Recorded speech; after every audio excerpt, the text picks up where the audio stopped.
You will drown in eternal night.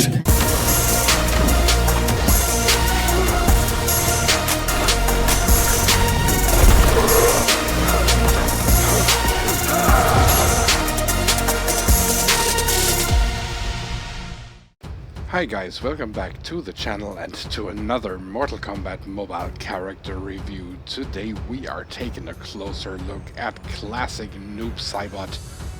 We'll take a look at all his special attacks, his basic attacks, his fatal blow and everything else he brings to MK Mobile. Klassic Noob Saibot is part of the Netherrealm / martial artist class and his passive is called Blessed by the Shadow. Klassic Noob Saibot's Ghost Ball special attack 1 disables his opponent's block, making all incoming attacks considered unblockable for 10 seconds. When special attack 2 is performed at 80% plus, it activates a continuous chain of special attacks up to 6 times. Classic characters including Noob Saibot receive a 30% damage boost to all unblockable attacks.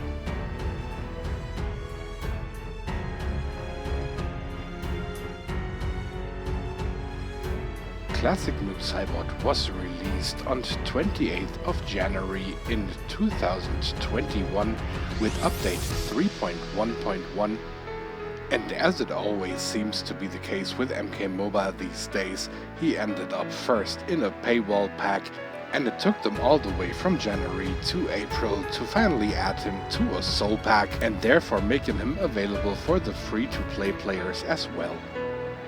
Aside from these options, he is not available, so he will not show up in the store at the moment. Maybe at a later point he will be added to the Faction Wars store, since they seem to drop the classic ninjas after a while there. But for now we only have this one, and to close this segment off, he is maxed out with level 60 and Fusion X. Noob Saibot's gear piece is the Grim Essence and it gives you 20% power generation boost. Deathmark lasts for 10 seconds longer, which goes for Noob Saibot characters only, and 50% critical hit chance boost against enemies affected by bleed. In terms of his feats of strength, he will have to win 500 matches in battle mode to unlock his rune. For his victory stances, he will have to win 750 matches in Faction Wars.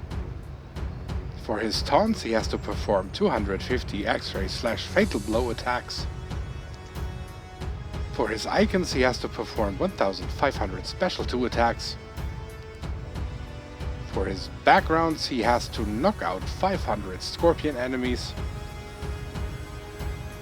And for his titles, he has to perform 2000 special 1 attacks. And now we are going to take a look at the victory stances one by one, starting with victory.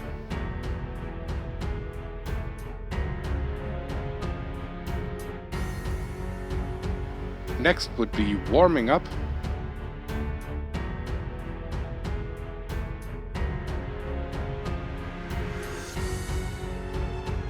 The third one is double trouble.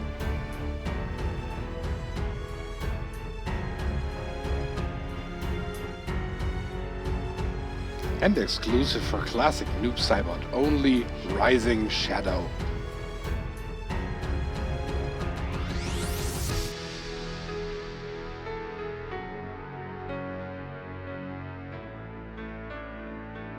And since I don't have the last one unlocked yet, here is the Double Trouble.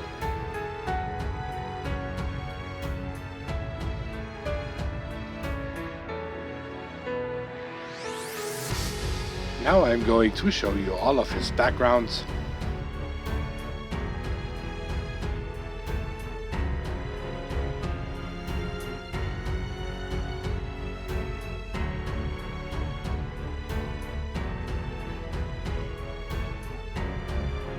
Next we have the icons.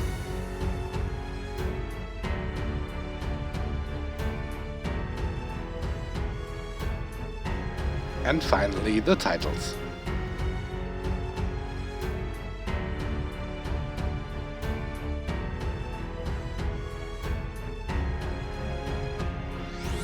Classic Noob Saibot has two combo enders. With the first one, you are already familiar with that one from the Diamond variation MK11 Noob Saibot, where he uses his sickle right to the stomach and wreaks some havoc here. And of course this one knocks the opponent down to the ground. The second one then is a pushback that also knocks the opponent down to the ground and also seems to involve a little bit of his telekinetic powers. His special one attack is called Ghost Ball and it has simply a damage buff tied to it. But of course this one also involves his passive, which we will get to later. And also noteworthy is that this attack is capable of knocking out your opponents.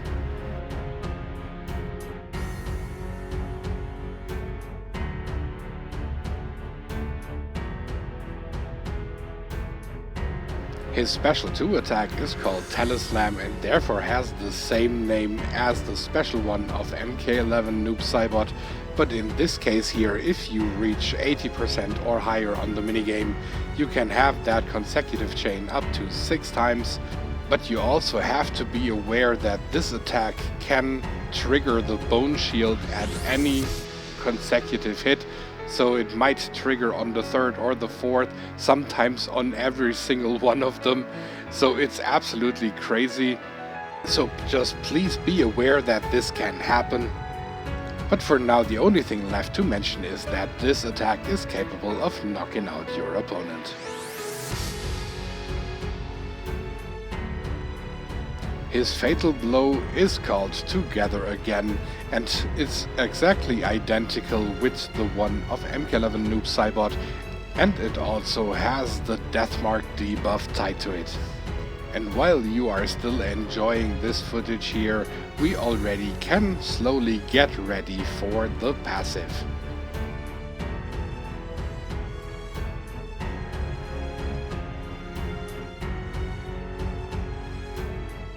So as already mentioned, with the Ghost Ball you apply that effect that the opponent no longer is able to block your attacks, and given that his power generation is quite high after performing a special 2, you can perform several special 1 attacks at once. You can even go all the way up to his special 2 again, and you can even use that Ghost Ball and then hand him over to one of your teammates. Doesn't have to be a specific one, you just tag another one in and perform the special attack, and usually the Sky Crush never connects, but in this case, perfect. So far I have come across just one little bug, and that one involves his special 2, where he suddenly out of nowhere just stops that consecutive chain despite reaching 80% or higher. Let me slow that footage down here. As you saw, I just reached 92% and still he misses. So now it's time to recommend some gear again, and my first choice would be the Frost Orb, just to give him that little safety net of surviving. You can also alternatively go for the Living Dead armor, which would technically have the same effect. Then my third choice would be the Rusty Chainsaw for a block break chance on basic attacks, as well as reducing the power cost of special 2 by 50%. Then choice number 4 is the Vial of Infinite Blood. This one is then the accessory where you would have the block breaker, so you could use the Wrath Hammer for example, or if you really want to focus on the Ghost Ball you could go for the Devastator. But the winner in my book, and it's surprisingly not his own gear piece, I would recommend Scoundrel's Cybernetic Heart from the Black Dragon Tower.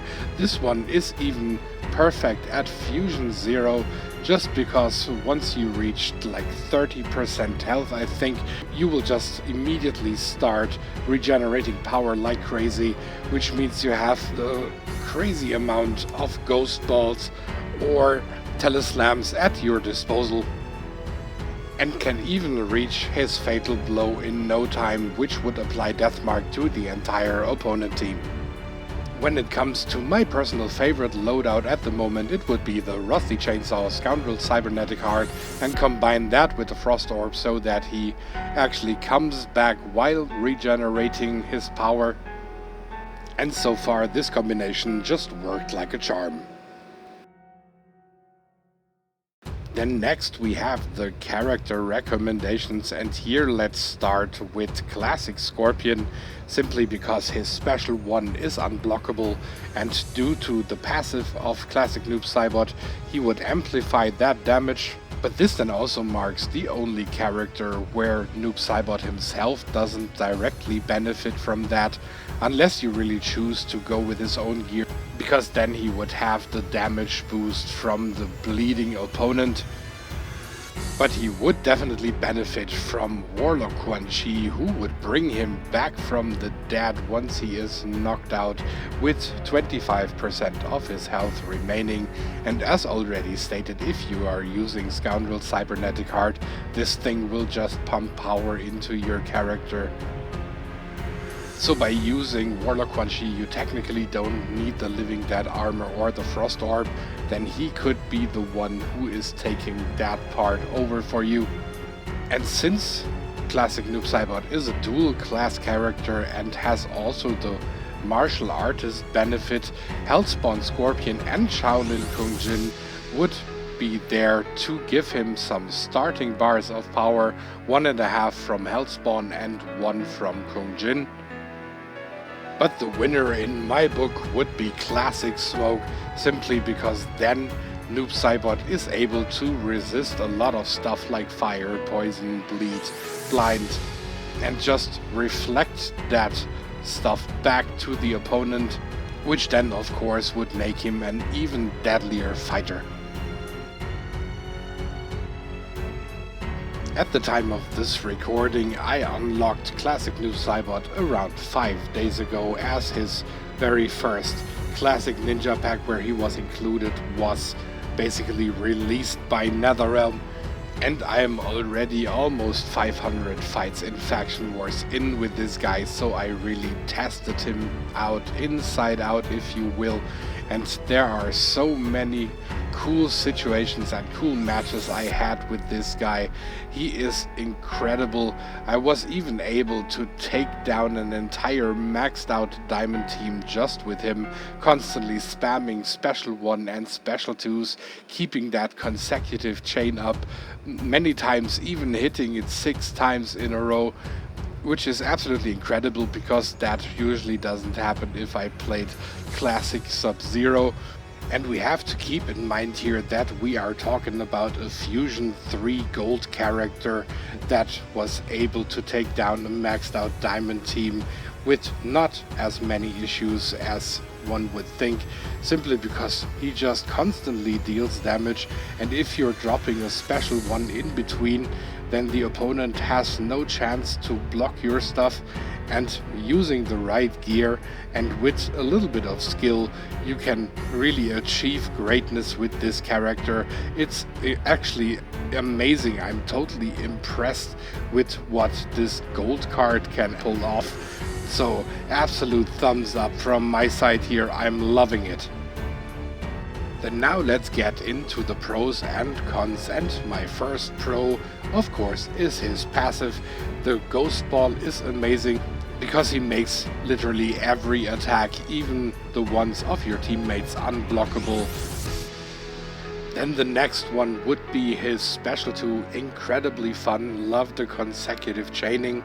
You can deal so much damage just with this attack if you are really hitting a very high consecutive chain, let's say even 4 or 5, which would already be enough to really leave an impact. And the third and final pro here for this segment, I really gotta give that one to the design. On first look, he might actually look just like the regular palette swap, but if you're looking closer, they really took some more time to really give him some really cool details on his face. I mean, the parts that are not covered by the mask, and even when it comes to the mask, they took extra time to design this thing. It really looks good. So yeah, even visually, I'm absolutely on board with this character. And now, of course, we should also get to a few negatives. And here my first negative would be that he has two combo enders that knock down the opponent. I was never really much of a fan of the knockdowners, so I would have loved it a little bit more if there would be one that's just a pushback that leaves the opponent then open for follow-up attacks. Aside from that, I don't find his own gear piece very useful on Klassic Noob Saibot, unless you're really using him in an X-Ray team, aka with Hellspawn, Scorpion and Shaolin Kung Jin, so that you can literally start your fight with an X-Ray, apply Deathmark to the entire team. But if you really want to have some gameplay with him in between and just build up, then the gear piece of Noob Saibot makes way more sense on the MK11 variation instead of the Classic, which is kind of weird because like he doesn't have bleed, so that part of the gear would be completely ignorable. The death mark lasts 10 seconds longer, which only applies after you perform the fatal blow. If you never perform one, you can skip that one too. Power generation, we have other gear that can do that, so that's not really a great point pro this piece of equipment. And then third and final negative, unfortunately the Special 2 will not KO the opponent if it's blocked. And even though none of these negatives is really a game breaker for me, it would have been nice if they would have put a little bit more thought into these parts. But now it's already time for a final rating, and Klassic Noob Saibot within his own realm of gold cards, and I've kind of count him to the Faction Wars golds, even though he's not a part of the Faction Wars store yet, but that might come later. But compared to these guys, he is definitely worth a 10 out of 10. He's an amazing card already at Fusion 3 as mentioned. He takes on almost impossible teams and just with his consecutive attacks destroys complete enemy teams just all by himself. And if a gold card at Fusion 3 can pull this off, I can only imagine what this guy will be able to do if he's maxed out. He will be an absolute monster in there. And on top he adds such a high level of enjoyment to the overall gameplay. I haven't had that much fun with a gold card in a very long time. So this character is just top notch. But yeah, that was my review for Klassic Noob Saibot, and I hope, as always, that you enjoyed this video, that you unlocked this character, hopefully, and are having the same fun as I do playing him. That all being said, I wish you all well. See you very soon as I drop the next video with MK Mobile content. Thank you for tuning in once again. If you enjoyed this video, please like, comment and subscribe. In case you didn't like the video, hit the dislike button twice just to make sure. And if you want to support the channel a little further, please consider joining the Patreon family of KC Mobile Gaming. You can already do that with as little as just $1 a month. And also follow me on social media like Twitter and Facebook. You will find all the necessary information in the description below of every video. If you want to see more content, then why don't you just click on one of those two videos here. Thank you for your support. Have a good one. KC over and out for today.